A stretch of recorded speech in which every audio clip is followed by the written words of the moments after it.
भारत माता की, भारत माता की। महाराणा प्रताप शिक्षा परिषद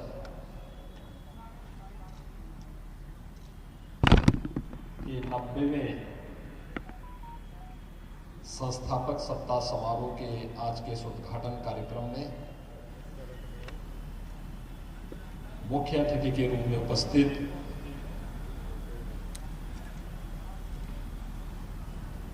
भारत सरकार के सूचना प्रसारण, खेलकूद एवं युवा मामलों के मंत्री माननीय श्री अनुराग ठाकुर जी,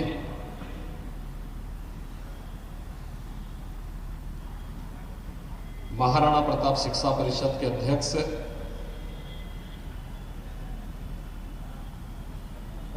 पूर्वांचल विश्वविद्यालय के पूर्व कुलपति प्रोफेसर उदय प्रताप सिंह जी,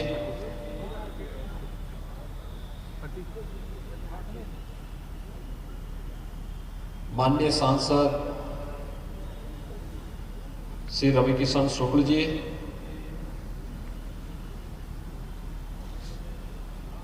गोरखपुर के महापौर श्री सीताराम जायसवाल जी, जिला पंचायत के अध्यक्ष श्रीमती साधना सिंह जी, माननीय विधायकगण डॉक्टर राधा मोहन दास अग्रवाल जी, श्री विपिन सिंह जी, श्री राघवेंद्र सिंह जी, श्री राकेश सिंह बघेल जी,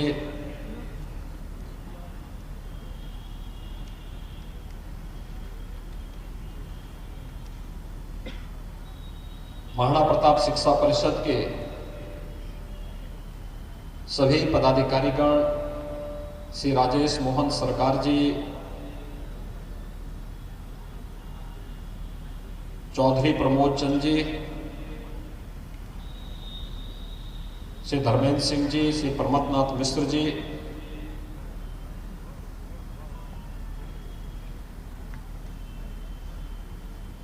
उत्तर प्रदेश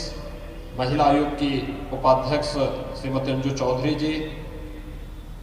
अनन्य प्रताप शाही जी,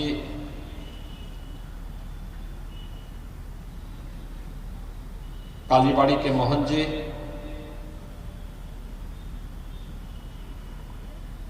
महायोगी गोरखनाथ विश्वविद्यालय के कुलपति major general doctor Atul Vajpayee ji, अन्य गणमान्य अतिथिगण, महाराणा प्रताप शिक्षा परिषद के सभी प्राचार्य, प्रधानाचार्य, आचार्य और प्यारे बच्चों, आज महाराणा प्रताप शिक्षा परिषद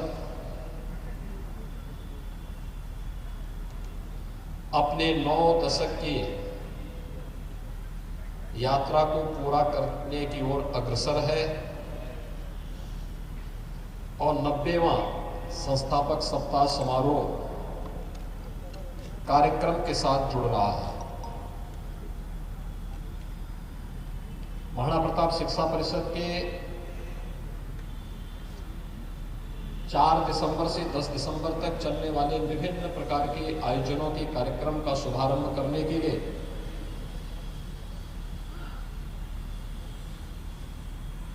गोरखपुर में भारत सरकार के सूचना प्रसारण, खेल और युवा मामलों के मंत्री माननीय श्री अनुराग सिंह ठाकुर जी का आगमन हुआ है। उत्तर प्रदेश की धरती में वे आए हैं, गोरखपुर में आए हैं, तो स्वाभाविक रूप से मैं आप सब की ओर से, शिक्षा परिषद की ओर से उनका उत्तर प्रदेश की धरती पर, गोरखपुर की धरती पर हृदय से स्वागत और अभिनंदन करता हूं।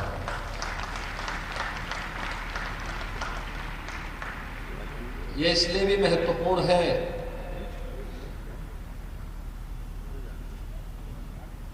क्योंकि गोरखपुर और हिमाचल प्रदेश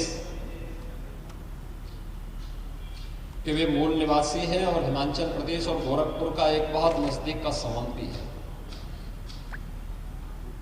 जिस महायोगी के नाम पर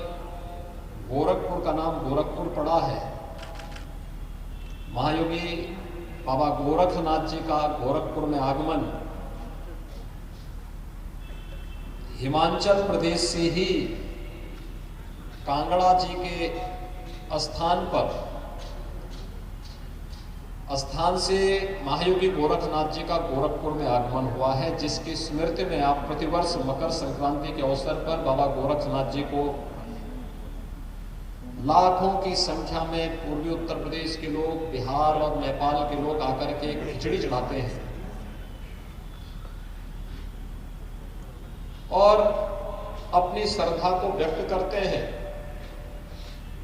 तो महायोगी गोरखनाथ जी का आगमन हिमाचल प्रदेश से ही हुआ था और आज हिमाचल प्रदेश के ही एक सपूत भारत सरकार के लोकप्रिय और कर्मठ मंत्री,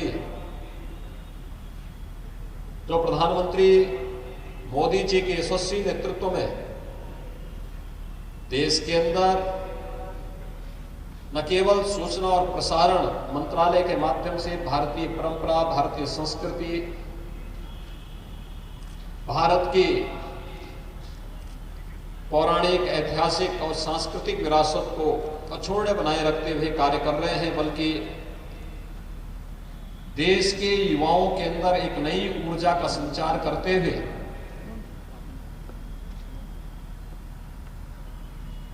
आजादी के बाद पहली बार ये देखने को मिला है कि भारत में कितनी ऊर्जा, और भारत दुनिया का सबसे युवा राष्ट्र है। जब ओलंपिक और पैरालंपिक में भारत के खिलाड़ी शानदार प्रदर्शन करके वापस आते हैं तो उस विभाग के मंत्री के रूप में आज आपका गोरखपुर में आगमन हुआ है। गोरखपुर में ब्रह्मलीन गोरक्षपीठाधीश्वर महंत दिग्विजयनाथ जी महाराज के द्वारा 1932 में स्थापित महाराणा प्रताप शिक्षा परिषद के संस्थापक समारोह के उद्घाटन कार्यक्रम के मुख्य अतिथि के रूप में आपका हृदय से स्वागत और अभिनंदन है। महाराणा प्रताप शिक्षा परिषद की शुरुआत ही 1932 में इस उद्देश्य से हुई थी। कहते हैं उस समय महंत दिग्विजयनाथ जी युवा थे। उनकी कुल आयु उस समय 36-37 वर्ष रही होगी और उस उम्र में जब वह देश की आजादी के आंदोलन के साथ जुड़े हुए थे, बहुत नजदीक से जुड़े हुए थे, उस समय जब उन्हें पता लगा कि उनके स्कूली गुरु को उस समय इसलिए स्कूल से बर्खास्त कर दिया गया क्योंकि उन्होंने देश की आजादी के लिए कुछ आह्वान किया था और उस अभियान के साथ जुड़े थे, तो उन्हें स्कूल से शासन ने बर्खास्त कर दिया। अपने गुरु के सम्मान के लिए उन्होंने जिस स्कूल की स्थापना की, वही स्कूल आज महाराणा प्रताप इंटर कॉलेज है, जिसमें 5000 से अधिक बच्चे वर्तमान में भी अध्ययन कर रहे हैं। और वही स्कूल महाराणा प्रताप शिक्षा परिषद की नींव पड़ी, जिस महाराणा प्रताप शिक्षा परिषद में आज लगभग 50 संस्थाएं शिक्षा के लिए, स्वास्थ्य के लिए, सेवा के विभिन्न प्रकल्पों के साथ जुड़ करके समाज और राष्ट्र निर्माण के केंद्र और प्रदेश सरकार के आह्वान के साथ अपने आप को जुड़े हुए हैं। महंत दिग्विजयनाथ जी महाराज के द्वारा स्थापित और ब्रह्मलीन गोरक्षपीठाधीश्वर महंत अभेद्यनाथ जी महाराज के द्वारा पल्वित पोषित महाराणा प्रताप शिक्षा परिषद अपनी सभी संस्थाओं के उन्नयन के लिए, इसमें अध्ययनरत छात्र छात्राओं, यहां पर शिक्षणोत्तर कर्मचारी, यहां के आचार्यगण, प्रधानाचार्य और प्राचार्यगण ये सभी लोग मिलकर के न केवल अपने कैंपस में बल्कि उसके बाहर भी राष्ट्रीय मूल्यों की शिक्षा, देशभक्ति की शिक्षा न केवल सैद्धांतिक और व्यावहारिक जीवन में बल्कि एक छात्र के सर्वांगीण विकास में क्या भूमिका होनी चाहिए शिक्षा की, इस भूमिका का निर्वहन करते चले आ रहे हैं। हम सब जानते हैं वर्तमान में पूरी दुनिया विगत 20 माह से एक महामारी का सामना कर रही है, एक कोरोना महामारी।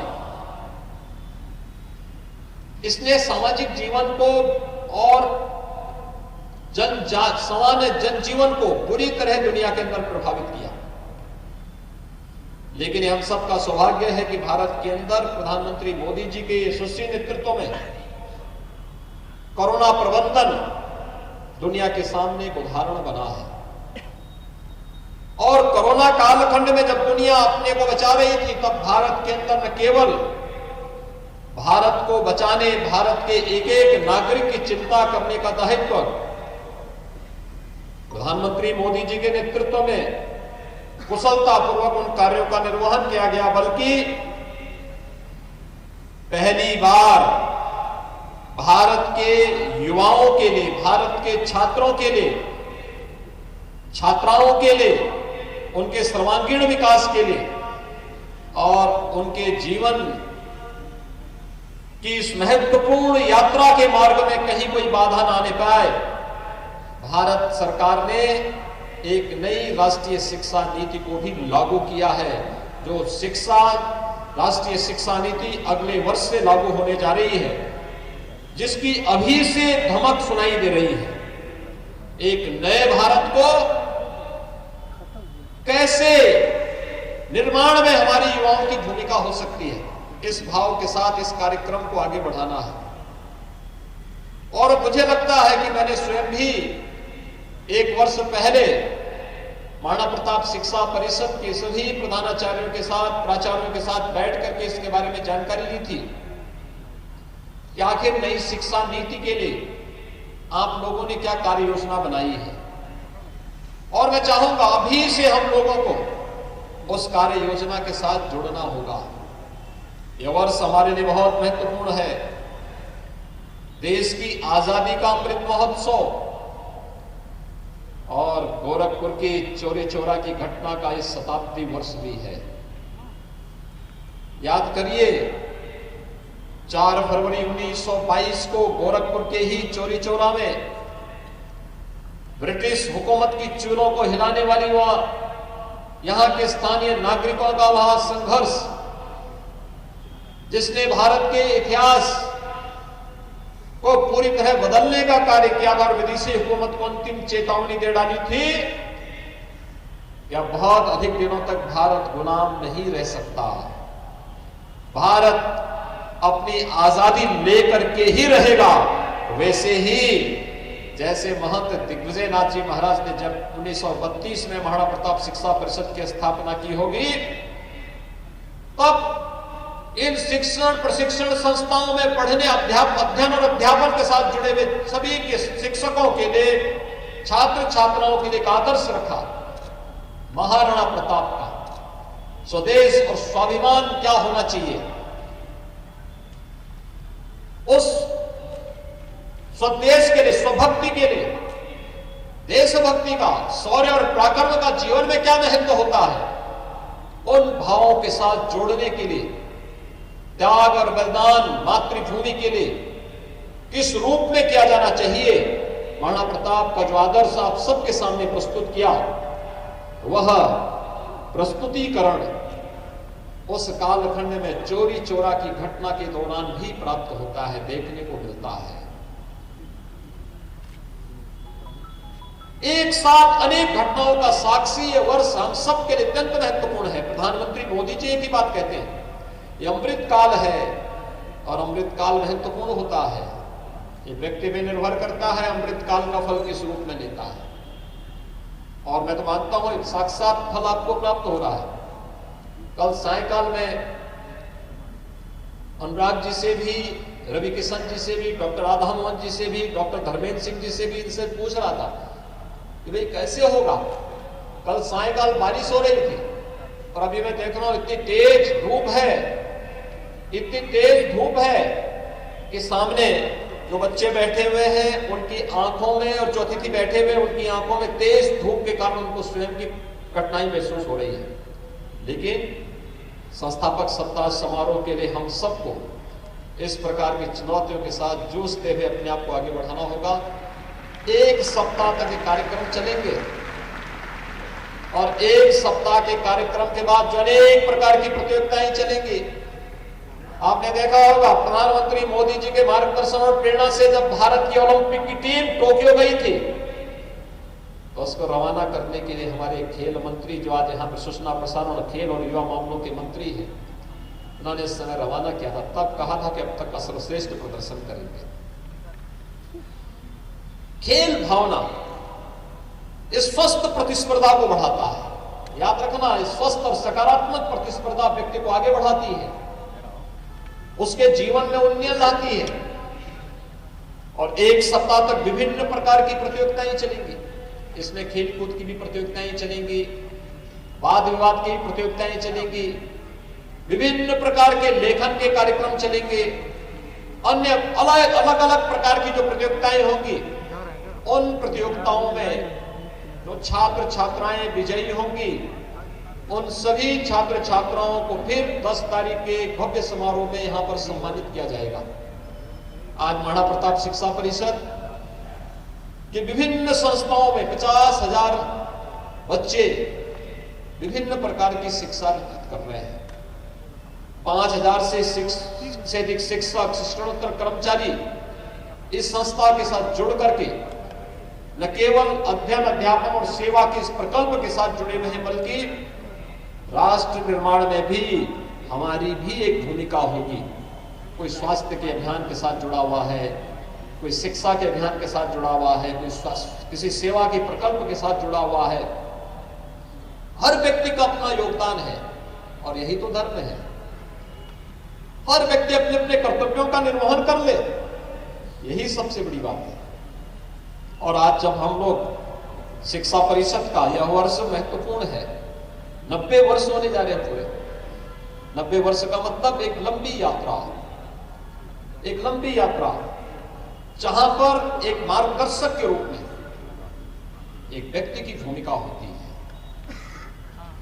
वरिष्ठतम अभिभावक के रूप में समाज, परिवार के बाद समाज की मार्गदर्शक की भूमिका होती है। और ये केवल व्यक्ति के लिए नहीं होता, यह किसी संस्था के लिए उतना ही महत्वपूर्ण होता है। संस्था 90 वर्ष की इस यात्रा के लिए हृदय से बधाई भी देता हूं और साथ साथ इस अवसर पर मुख्य अतिथि के रूप में उपस्थित माननीय श्री अनुराग ठाकुर जी का, अन्य गणमान्य अतिथियों का हृदय से स्वागत और अभिनंदन करते हुए इस पूरे अभियान के प्रति अपनी शुभकामनाएं देता हूं। धन्यवाद। जय हिंद। नमस्कार, मैं हूं मानक गुप्ता। अगर आपको हमारा ये वीडियो पसंद आया हो तो इसे लाइक और शेयर जरूर करें और हाँ, हमें सब्सक्राइब और फॉलो करना ना भूलें ताकि आप देश और दुनिया की कोई खबर मिस ना करें। तो जुड़े रहिए हमारे साथ और देखते रहिए न्यूज़ 24।